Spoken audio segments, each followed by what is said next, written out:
پہلے اس اسلوب کو سمجھ لیجئے. قرآن مجید کوٹ کرتا ہے قال الملأ من قومه انا لنراک فی ضلال مبین. وہ جو حضرت نوح علیہ السلام کی قوم کے وڈیرے تھے، سردار تھے، جاگیردار تھے، بڑے سرکردہ سرغنے تھے، انہوں نے کہا حضرت نوح کو کہ ہم آپ کو گمراہی میں دیکھتے ہیں. معاذ اللہ الزام لگایا نوح ہم آپ کو گمراہی میں دیکھتے ہیں، گمراہ دیکھتے ہیں، ہم آپ کو گمراہ سمجھتے ہیں معاذ اللہ. قال نوح، اللہ نے کہا تو نوح علیہ السلام نے جواب دیا. اب یہ جواب اللہ نہیں دے رہا اپنی زبان سے، حضرت نوح سے دلوایا جا رہا ہے ان کی زبان سے. قال یا قوم، تو نوح علیہ السلام نے جواب دیا اے میری قوم، لیس بی ضلالہ، میں گمراہ نہیں ہوں. انہوں نے گمراہی کی تہمت لگائی. نوح علیہ السلام کو حکم ہوا کہ اپنی زبان سے ان کی تہمت گمراہی کو رد کر دو. فرمایا یا قوم لیس بی ضلالہ، اے میری قوم میں گمراہ نہیں ہوں، ولکنی رسول من رب العالمین، میں تو رب العالمین کی طرف سے بھیجا گیا رسول ہوں. اب حضرت ہود علیہ السلام کو کوٹ کرتا ہوں. ہود علیہ السلام پر قوم نے تہمت لگائی. اب قوم کا جملہ سنیے، قرآن کہتا ہے قال انا لنراک فی صفاحۃ وانا لنظنک من الکاذبین. ہم آپ کو اس طرح سفیہ، معاذ اللہ استغفر اللہ، بے عقل و گمراہ دیکھتے ہیں اور آپ کو ظالم دیکھتے ہیں. یہ ہود علیہ السلام کی قوم نے تہمت لگائی. حکم ہوا تو اس حکم کے تحت ہود علیہ السلام اپنی طرف سے جواب دے رہے ہیں اپنی قوم کو خود. یا قوم، اے میری قوم، لیس بی ضلالۃ ولکنی رسول من رب العالمین. اس تہمت کو اپنی زبان سے رد کر رہے ہیں. تو آپ نے دیکھا جس نبی پر قوم نے جو تہمت لگائی، جو الزام لگایا، اللہ نے حکم دیا اے نبی آپ اپنی طرف سے ان کے اس الزام کو رد کر دیں، ان کی تہمت کو رد کر دیں، جواب دیں، اپنا دفاع کریں. اور پھر ان کے الزام کو اور نبی کے دیے ہوئے دفاع کو اللہ پاک نے قرآن میں کوٹ کیا، نیریٹ کیا ہے. اب آئیے جب حضور علیہ السلام کی باری آ گئی، جب آقا علیہ السلام کی باری آ گئی تو حضور علیہ السلام کو اس قوم نے کہا معاذ اللہ تہمت دی. وَيَقُولُونَ إِنَّنَا لَتَارِكُوا آلِهَتَنَا لِشَاعِرٍ مَجْنُونٍ. آقا علیہ السلام کو قوم نے معاذ اللہ شاعر اور مجنون کہا اور کاہن کہا. حضور کی قوم نے، کفار مشرکین نے. اب یہ وہی وتیرہ ہے جو ہر قوم نے اپنے نبی کے لیے اپنایا تھا، اور ہر قوم نے طرح طرح کی تہمتیں اور جھوٹے القاب دیے تھے، اور ہر نبی نے اذن الہی سے ان کی ہر تہمت کو خود رد کیا تھا، اپنی ذات کا خود دفاع کیا تھا اللہ کے اذن کے ساتھ. اب وہی معاملہ آقا علیہ السلام کے ساتھ ہو رہا ہے. انہوں نے کہا کہ آپ شاعر ہیں اور مجنون ہیں. اس پر اللہ تبارک و تعالی نے جواب دیا. انہوں نے کہا آپ شاعر ہیں تو پورا قرآن الحمد سے والناس تک پڑھ لیجئے. میں خاص مطالعے کی جہت دکھا رہا ہوں. تمام انبیاء کی جو سنت تھی کہ اللہ کے امر سے وہ خود اپنی طرف سے رد کرتے تھے، پورے قرآن میں اللہ نے فرمایا میرے حبیب جب آپ کو تہمت دیں آپ نے اپنا دفاع خود نہیں کرنا، آپ نے اپنی طرف سے ان کی کسی تہمت کو رد نہیں کرنا، اپنی طرف سے جواب نہیں دینا اپنی صفائی میں.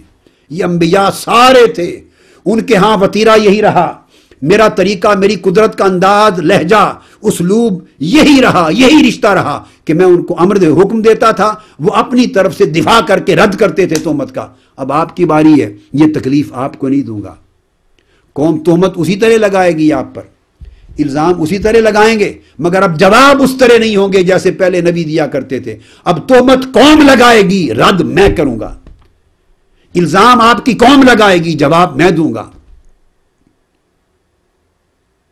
برا لقب آپ کی قوم دے گی، اس کا دفاع آپ کی شان کا میں کروں گا. آپ زبان سے کچھ نہیں بولیں گے. یہاں انداز بدل گیا، رشتے کی نوعیت بدل گئی، طریقہ اسلوب بیان بدل گیا. قوم نے کہا کہ آپ شاعر ہیں تو اللہ رب العزت نے جواب دیا وما علمناہ الشعر. پورے قرآن میں کہیں نہیں کہ حضور نے فرمایا ہو میں شاعر نہیں ہوں، نہیں. اللہ نے جواب دیا میرے حبیب کو شاعر کہنے والے رکو، وما علمناہ الشعر، میرا محبوب شاعر نہیں ہے، ہم نے اس کو شعر نہیں سکھائے. وما ینبغی لہ، اور شاعر ہونا اس کی شان بھی نہیں ہے. ان ہوا الا ذکر و قرآن مبین، یہ تو ذکر ہے آسمان کا میرا اتارا ہوا اور روشن قرآن ہے.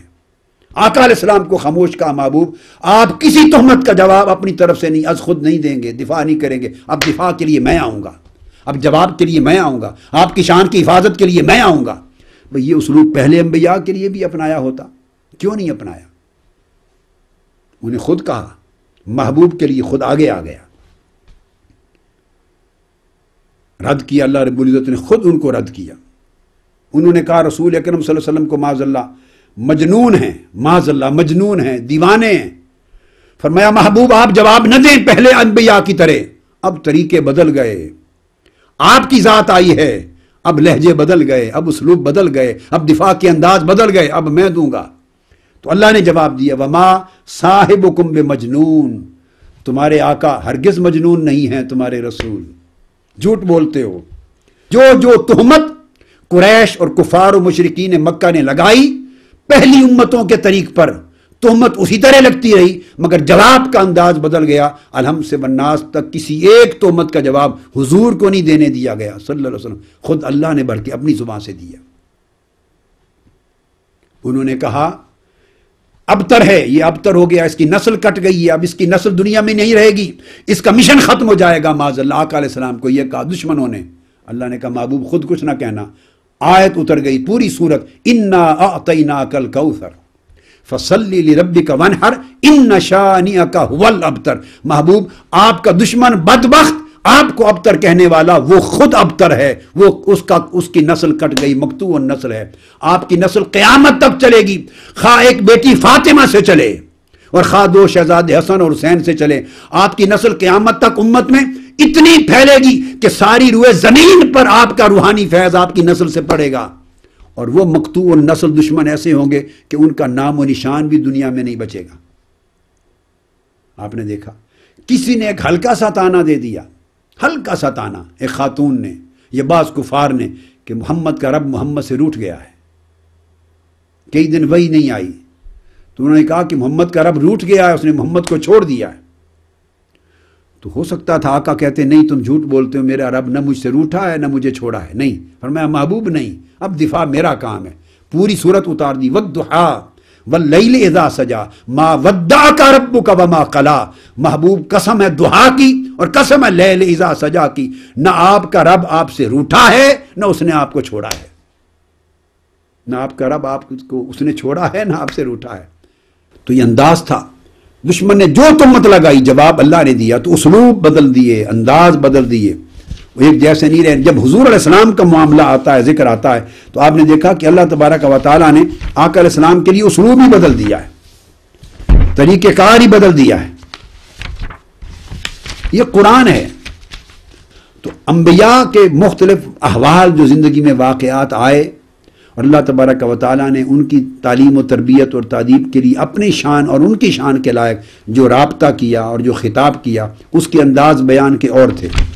موسیٰ علیہ السلام نے ایک قبطی کو مکہ مارا جو آپ کی امت کے ایک شخص کو مار رہا تھا، موت واقع ہو گئی، تو فرمایا ذکر کیا فَوَاكَزَهُ مُوسَىٰ فَقَضَىٰ عَلَيْهِ، ذکر کیا۔ اب آقا علیہ السلام کا ذکر آتا ہے، ایک واقعہ ہے، ایک واقعہ، کچھ لوگ جہاد پہ نہیں گئے تھے، آقا علیہ السلام واپس تشریف لائے تو انہوں نے طرح طرح کے بہانے بنائے، عذر پیش کیے، تو آقا نے معاف کر دیا۔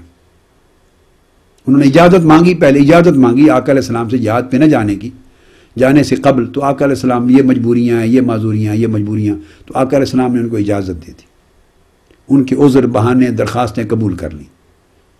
اب اللہ رب العزت فرمانا چاہتے ہیں کہ وہ قبول نہیں کرنی تھی، مراد اور منشا یہ ہے کہ ان کے عذر قبول نہیں کرنے تھے، ان کو اجازت نہیں دینی تھی۔